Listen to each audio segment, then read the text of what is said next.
Today we're starting our first project of the year. This car came with a 1UZ V8. But as you can see now, that is out of the car. And replacing the engine is this SR20 2.2 that makes over 550 horsepower. And because the engine that's going into this car is so nice, I think we have to make the rest of the car match up to that. So let's get into it.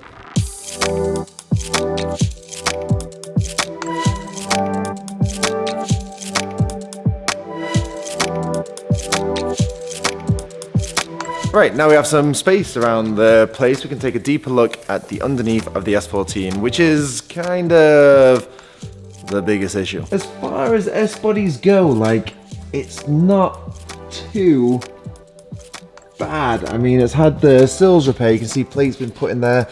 It's a little bit crusty. Probably the worst bit is around the front. It's kind of, I don't know, you may have to poke around at that and see what will come off with the grinder or something. The way I describe it is it's not really had much love. And with putting this engine in it, we kind of don't want the car to be a little rough around the edges. So for tidying this up, you can go a few different options. You can go the full hog and you can sandblast it down and underseal it. You powder coat all the subframes, the arms, everything like that. That is the best route to go down if you're going to restore a car. But realistically, this car isn't mint, so we don't really feel it's worth the time or effort going to that extent for this car. As you can see, the stuff is more just weathered. When it comes down to the subframes, yeah, they've obviously seen better days and everything like that, but they're not actually too bad. So the route we're going to go down with is kind of like a bit of a compromise that I still think will look nice but not take as much time and will also be a lot cheaper. So what we're going to do with this car, we're going to take apart all the subframes, arms, everything like that. We're going to wash the underneath, scrub it with a wire brush and then slap some Underseal on it, meaning that I'd probably give it a lot more years of life. With the arms, instead of powder coating, because when you powder coat you got to polybrush the whole thing and burn the rubbers out and everything like that, and then take them to get sandblasted before powder coating, and that's a very long process as well. And no, this isn't us being lazy, we just have a lot of projects to get through, so we're trying to find a middle ground here. So we're going to take all the arms apart, we're going to clean them down, brush them down, get all the crusty bits off, and then we're going to use our new favorite thing, Steel It. And no, we're not actually sponsored by Steel or have any promotion with them whatsoever. We just love the stuff and want to spread the word to you guys that Steel It is the best thing in the world to paint stuff with cars, in our opinion. So first thing we're going to do is wash the car. As you can see from the footage, it was a little hard to get across because Rocky kept on trying to bite the front wheel of it. But we got over to the wash bay and we're just going to power wash underneath, just to remove all the grease and unwanted little crusty bits underneath the car, which this car had quite a bit of. Every single bit of this scares the shit out of me. Get a shower, Rocky. This was actually safer than we made it out to be, but nevertheless it is scary seeing the car up in the air on the forklift. Hopefully we never have to do that anytime soon again. All ready to be worked on. Wayne's going to come in a second and he's going to do all the mechanical stripping of all the subframes, arms, everything like that. Pretty much take everything that is under this car off. Whilst I'm going to go to the motor factors to pick up some things and tools and all the things needed to do this, really. Wayne's essentially taking everything off the car, making it a bare shell bar the interior. That way we can refresh everything. So supplies got some sandpaper to rub the stuff down and Underseal in a can. But what seems to be more topical for you guys in the comments is food stuff. So I just got a chicken fillet roll and it cost, as you can see, £5.25. That seems a little bit steep for me if I'm going to be completely honest. When I first moved to Ireland, I think they were in the €3.50 to €4 max. I don't know. But what I will ask, what is the most you've ever paid for a chicken fillet roll? Is this expensive? Is it cheap? I do not know because I only ever get them from the deli near work. So let us know in the comments below if I'm overpaying, if you're overpaying, how much is a chicken roll or how expensive can one be? So Wayne pretty much has everything stripped out now, ready for the boring bit, which is the sanding and the prepping. Also, I'm going to be using a grinder with this aggressive thing on and a wire brush drill head bit. That's kind of as simple as it is. You just kind of have to attack it until it looks good enough and then you spray it. So let's start attacking. So I'm rubbing the engine bay down with a 40 grit sandpaper because we're spraying it with Steel It, and Steel It needs quite an aggressive finish on the surface for it to stick properly. For the underneath of the car, I'm using a fairly heavy duty wire brush on a grinder. This will take a lot of the surface rust that's underneath back down to bare metal, meaning there should be no future issues with it. So there's been a bit of a change of plan. Remember at the start of the video where I said there was 2 ways of going around doing this sort of job? Well, we're now switching it from the quicker way to the longer and better way. So as you can see, we've gone the proper route now and we have everything sandblasted.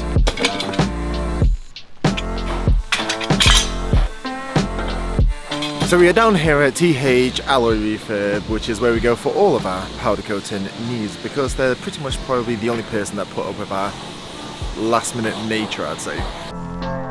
For this part we left it to professionals because, well, we don't have any of the resources to powder coat stuff ourselves. So we wanted to go a little bit fancy with these because obviously at a show everyone's going to be down on the floor looking under the car, so we wanted to give them a candy effect, which is why you can see the first layer going on as a chrome and then the colour gets laid on top, giving the candy effect. So, whilst I wait for the powder coating to be done, a few of you in the comments have been asking about the video process and everything like that. Not enough to really do a episode on it, but just give you a little bit of an insight. So, as you can see, I'm on a MacBook Pro running Final Cut Pro X. There's a big thing about Adobe and Final Cut, and realistically they do the same thing. I was taught at college Final Cut, so that's what I know, so that's what I use, but Adobe does the exact same thing, especially for vlogs. It's kind of whichever one you're used to is the one that you can be fastest with. You very rarely find that you can't do something that you can't do with the other software. For filming, I use a Sony A7 IV. Now, this is a new setup for me. I switched from Panasonic to Sony just before Drift Week a few months ago. So far, so good. The main reason was to get a full frame sensor. If you guys know what that is, it gives you a better depth of field. Depth of field is the bit that is in focus and out of focus. So behind me, you probably see it's blurred, and then I am in focus. That's your depth of field. This for me is the ideal setup. Obviously you can get cheaper things, you get alternatives that people prefer, but it's kind of preference. You can type in best vlogging setup or camera setup and you get 20 different answers from 20 different people. So there's not really a right answer. It's whichever one gels with you. Everyone's workflow is different, everyone's needs are different. This is just the one that I've kind of stumbled upon from a few of my friends' advice. So yeah, we're not going to go too much in detail about all this sort of thing, but let me know in the comments if you want to know anything. And as we say in our previous videos, we do pretty much, I would say, read every single comment in the videos. So drop us one and I shall try and help you as much as possible. Right, 2 hours later, let's look at the Underbody. This looks incredible. What once was a dirty rusty subframe, over the moon with this now. This has been in the oven for a long time, so it's extremely hot, so now it just needs to cool down, but the finish is just unbelievable. Dave doesn't actually know that I'm doing all this because I haven't actually told him the new plan. I just went ahead and did it, so this would be quite a nice surprise for him, I think.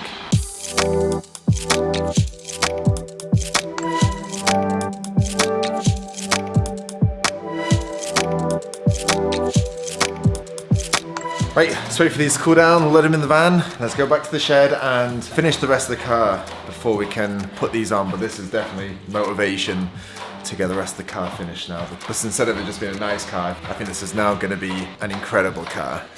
So off camera we spent countless hours prepping the engine bay and the underneath to get it ready for paint. This is the most time consuming part of this whole process, but as you probably heard from a lot of people, your result is all based on the prep work, so we wanted to get the prep as good as we could in the time that we had. With Underseal, the most important thing is to get it everywhere and get a good few layers on. We got about 4 good layers on there, which took 7 cans to do so. You pretty much use the same process for the Steel It. It's not like ordinary paint where you got to wait for it to dry first. You just keep on caking the layers on until you feel there's enough coats.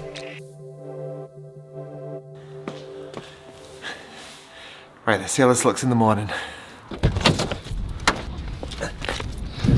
So, just before we go down to the shed to reveal hopefully how good the stuff looks, just need to pop down to the office to do a few things, and also been driving my RX-7 for the past few days, and well, bar the number plate coming off this morning, which you can see it does not have one. So far so good, and it's a very enjoyable car to drive. There you go. Wow! Well, thank you for that, Dodis. Very nice greetings. So just letting you guys know that the sale is still on. There is limited sizes of stuff, but if you go on the website, it'll tell you all the stock levels and hopefully what you want is in stock. But I've come into the office today because someone has requested in the notes, if possible, could Josh and Adam sign Josh's board and Dave sign his. So if you wanted anything of the existing stock, get onto the shop quick whilst stocks last. And if you wanted anyone in the office to sign anything, just let us know in the note section and we will try and make that happen for you. It may take a little bit longer because stuff has to be set aside for when we're in the office, but we'll try and do this as quick as we can for you guys. See you, losers. So as this car is pretty much the only modified car that is running on the channel, we're wanting to use it for a few more videos, but we're not too sure what yet, so let us know in the comments below what you want to see us do with this. Do you want to see us go on a road trip? Do you want to see drag races? Do you want to see us do more modifications to it? Give your suggestions down below, and maybe, just maybe, we'll do them. Still alive, it's still alive. Right, now let's go see this fanciness. Oh! The moment of truth of how does it look, Adam? Looks good.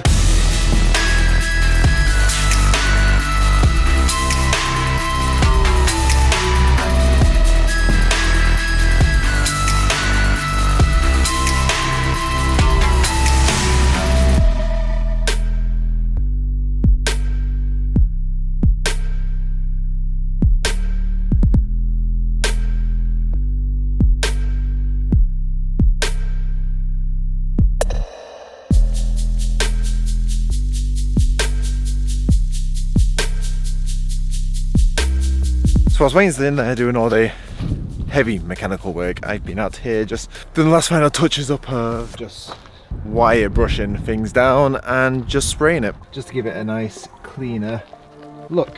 Since everything else under the car is looking fresher, it's how far do you go? I think everything now will look fresh. So last final bits of putting everything together, put it back in the car, hopefully there's a good transformation at the end.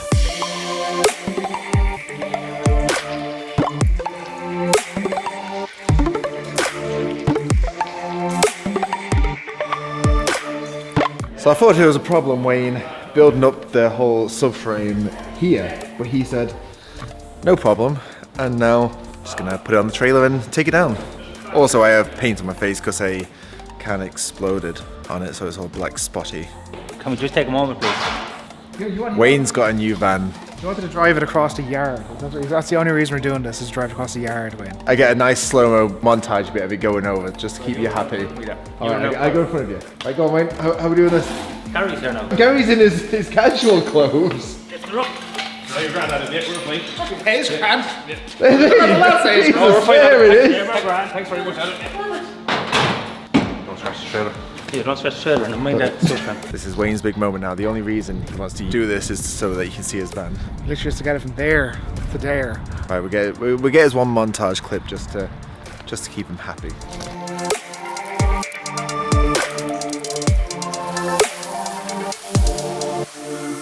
There you go, you're happy now? Happy now, yeah? Hopefully that gives you the motivation to blast all this stuff The on. video that did. Of course I made the video, Wayne. I wouldn't let you down like that.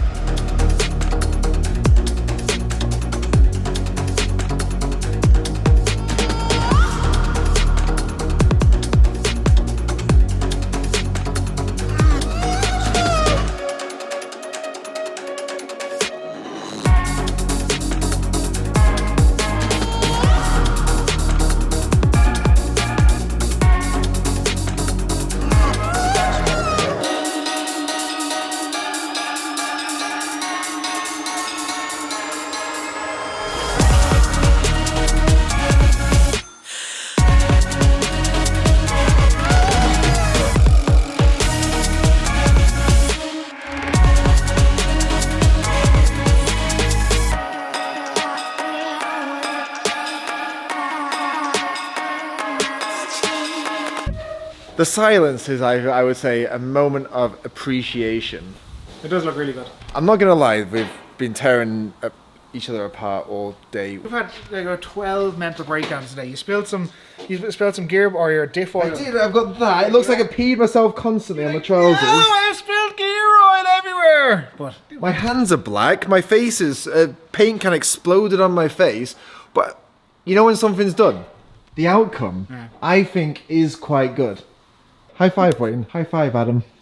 realistically, what started out as a very, very rough base has turned into actually very sparkly, very red and black. Very cool S14. This is kind of phase one of the S14 build. We're going to call this the restoration phase. But the next phase will be a lot more exciting because we're going to be putting the engine in, getting it all wired up, plumbed up, and getting dyno. So we'll be getting that SR20 2.2, 550 horsepower into the car, and personally, I can't wait for that. Thank you very much for all the comments and the constructive criticism that we've got lately. Yes, we have been a bit all over the show with the builds, but this is the first part of us trying to keep you up to date and keep the same build flowing so you guys know what's going on with everything.